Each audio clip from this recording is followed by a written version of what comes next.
Egg chicken fried rice বাড়িতেই কি করে খুব সহজে রেস্টুরেন্টের মতো বানাবে সেটাই আজকে চলুন দেখাই। এটি একটি ইন্দো চাইনিজ রেসিপি। এটি চিলি চিকেন, চিকেন মাঞ্চুরিয়ান এবং কাবাবের সাথেও খেতে খুব ভালো লাগে। চলুন তাহলে আজকে বাড়িতেই খুব সহজে বানিয়ে ফেলি। প্রথমেই আমি এখানে কিছু চিকেন নিয়েছি, ছোট ছোট লম্বা লম্বা করে টুকরো করে কেটে নিয়েছি। তারপর এখানে আমি দিয়েছি 2 টেবিল চামচ আদা রসুন বাটা এবং দিয়েছি সয়া সস, ভিনিগার, হাফ চা চামচ নুন, হাফ চা চামচ গোলমরিচ এবং আদা রসুনের সাথে আমি কাঁচা লঙ্কাও পেস্ট করেছিলাম, তাই আর লঙ্কা গুঁড়ো দিলাম না। আপনারা চাইলে এখানে লঙ্কা গুঁড়ো দিতে পারেন।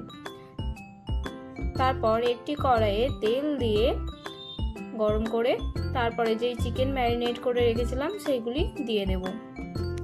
যদি আপনাদের হাতে সময় থাকে তাহলে 10 মিনিট রেখে দিতে পারেন। চিকেনগুলি দিয়ে ভালো করে ভেজে নেব। যখন দেখব ভাজা হয়ে গেছে তুলে নেব এবং ওই তেলেই আমি এখানে 3টে ডিম ফাটিয়ে দিয়ে দেব এবং দিয়েছি হাফ চা চামচের মতো নুন আপনারা আপনাদের স্বাদ মতো দেবেন। ডিম দিয়ে ভালো করে ক্রাম্বল করে নেব। এই এগ চিকেন ফ্রাইড রাইস খেতে সবারই খুব ভালো লাগে এবং এটি শুধুও খাওয়া যায়। রেস্টুরেন্টের মতো বাড়িতে একদমই বানানো যায় না, তবে এই রেসিপি যদি A to Z ফলো করেন তাহলে গ্যারেন্টি দিতে পারি যে রেস্টুরেন্টের থেকেও ভালো টেস্ট হবে।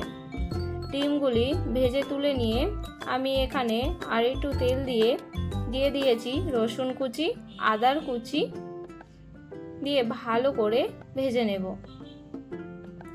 এখানে আমি সাদা তেল ইউজ করছি। একটু লাল হয়ে আসলে এখানে আমি দিয়েছি পেঁয়াজ কুচি এবং লঙ্কা কুচি দিয়ে ভালো করে ভেজে নেব। যদি বাড়িতে বাচ্চারা থাকে তাহলে লঙ্কা কুচিটা আপনারা অ্যাভয়েড করতে পারেন, তবে লঙ্কার কুচি দিলে টেস্ট কিন্তু খুব ভালো আসে।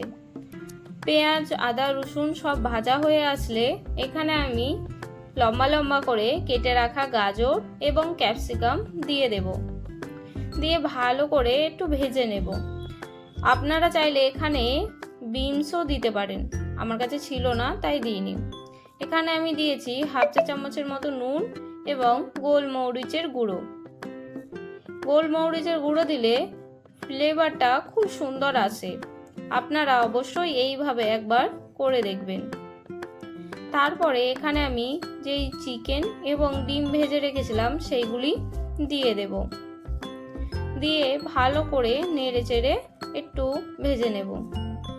আমার এই কড়াইটা একটু ছোট, তাই আমি কিছুটা তুলে রেখে দেব, নইলে ভালো করে ভাজা যাবে না।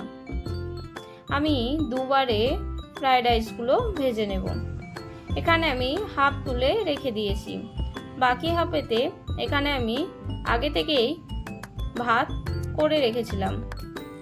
আমি এখানে ভাত করার জন্য 90% চালটি সিদ্ধ করে নিয়েছি।